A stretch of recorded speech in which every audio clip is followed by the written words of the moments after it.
প্ৰথম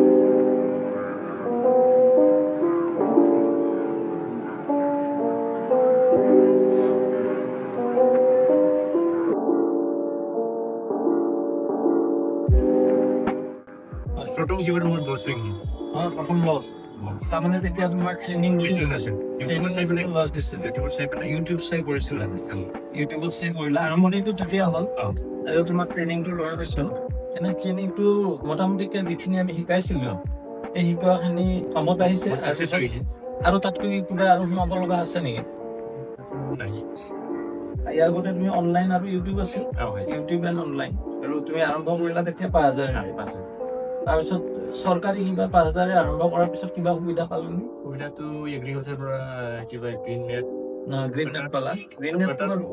নেট তোমাৰ মাছৰুমৰ কাৰণে গ্ৰীণ নেট ছাপ্লাইটাৰ স্প্ৰে মেচিন তাতে তুমি লাহে লাহে কামটো আৰম্ভ কৰাৰ পিছত চকুত পৰা হৈ গ'ল তাৰপিছত গভৰ্ণমেণ্টৰ ডিপাৰ্টমেণ্ট কেপিকেল টাচ কেতিয়া আহিব তেতিয়া আহিছিলে 2023 তাৰপিছত এই যে 5,000 পৰা আৰম্ভ কৰিলা তাৰপিছত তোমাৰ কেনেকুৱা গ্ৰথটো আৰু তোমাৰ এইটো এতিয়া মোটামুটি কিমান আহে তোমাৰ মান্থলি 30 আমাৰ চিমলা বজাৰত সপ্তাহত 2বাৰ বজাৰ হয় 80 পৰা 1 কুইণ্টল আৰামছে চেল আৰু ভূটানতে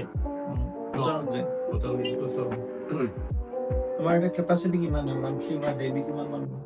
50-60 কেজি পাৰ ডে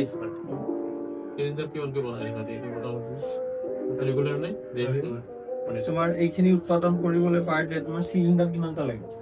ডেইলি 100টা পাৰে বনাই লওঁ ডেইলি 100টা মানুহ আছে একজন মানুহে 100টা আৰামছে পাৰে একজন বান্ধি থাকক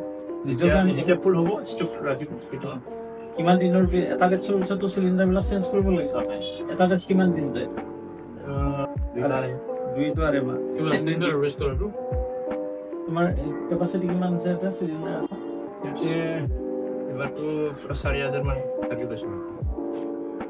ঘৰ কেইটা আছে 14টা আছে আৰু 3টা আছে আৰু তোমাৰ এই গোটেইখিনি বস্তু আৰু মাহৰ মানে একেলগে 3টা হয় না এটা এৰি এটা আৰম্ভ কৰা তুমি এইটো ফুল হ'লে কেইটামান 5 দিন মান গেপছ ৰাখি পেলাই ইয়াতে ফুল কৰি তোমাৰ এনে অফ কেতিয়া হৈ থাকে কোন মাহত তোমাৰ প্ৰডাকশ্যন কমি যায় ছেপ্টেম্বৰ পৰা আৰম্ভ হয় আৰু মাত্ৰ তোমাৰ লেট হৈ গৈছে মোৰ দুমাহ অফ কিহৰ কাৰণে গৰম পকা আৰু গৰম পকা আহে নেকি গৰমৰ কাৰণে পকা ঠাণ্ডা কৰিব নোৱাৰে বেছি লাগিব এচি দিলে পাৰিব নে পৰা যাব বজাৰটো তোমাৰ এই এক্সপেৰিয়েন্স কৰিব লাগিব এইটো তোমাৰ মিল্কি মাছৰুম কৰিব লাগিব এইটো টাইমত এতিয়া আমাৰ মিল্কি আৰু কেডিষ্ট্ৰটো এতিয়া কি কৰি আছো এতিয়া কেডিষ্ট্ৰটো এবাৰ আনিছিলে উৰিষ্যাৰ পৰা মানুহক যদি স্পনটো লাগে স্পনটো ওচৰতে প্ৰডাকশ্যন হৈ আছে সেই স্পনটোৰ মাৰ্কেটিংটো তুমি লোৱা নলবাৰীত আছে নলবাৰীৰ পৰা ইয়াত আনা ছাৰৰ লগত কথা পাতিবা তেতিয়া মাছৰুমৰ এতিয়া ডেইলি মাহত 35,000 আহে তোমাৰ টাৰ্গেটটো কি ওপৰত চেষ্টা কৰিম বান্ধি পেলাই বনাব পুৰণি হ'ব তেতিয়া লেয়াৰ হিচাপে দিলেও খেৰ ভৰাই দিলে হ'ল ইয়াতে বনাব পাৰে এবাৰ আছে না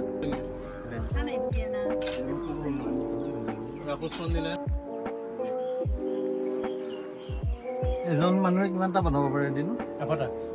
বেছি পাৰে খেৰ চেৰ কাটি থোৱা থাকিলে 1 কেজি হ'লে তোমাৰ মুঠতে কিমান মান খেৰ লাগে এটা এনেকুৱা ধৰণৰ ই কৰিব লগা হ'লে ইয়াত কিমানটা আছে 100টা এই চিলিণ্ডাৰ কিমানটা আছে 600 এই 600 খেৰ কিমান মান গৈছে পুৰা সৰু মিনিট গৈছে কিমান কেইটা থাকত নাই মিনিট পাত বলেৰো পিক আপ বলেৰো কিমান ল'ব লাগিব 3,000 মান 5,000 আহিব 5 কি ঘণ্টা বিগুণ হ'ব 1,000 মান পাৰে 1,000 লাগে ন আৰু এইবিলাকৰ দাম কিমান হ'ব যদি আমি এই হিচাপত চিলিণ্ডাৰ হিচাপত বিক্ৰী কৰোঁ বেলেগ এটা 100 টকা 100 টকা এইটো 100 টকা ৰেডি কৰি দিয়া ৰেডি টু হাৰভেষ্ট আৰু ইয়াত যেতিয়া আমাৰ ওলাব মাছৰুমটো ওলাব কেজি ওলাব কমলে 2 কেজি কমে 2 কেজি মানে 200 টকা আহিব খৰচ কিমান পৰিছে এটা চিলিণ্ডাৰ আমাৰতো 20 পৰা 25 টকা পৰিছে খৰচ লেবাৰ চেবাৰ ধৰি পেলাই আহিছে 25 টকা ইয়াত কেতিয়াবা এনেকুৱা হৈছে নেকি আমাৰ যি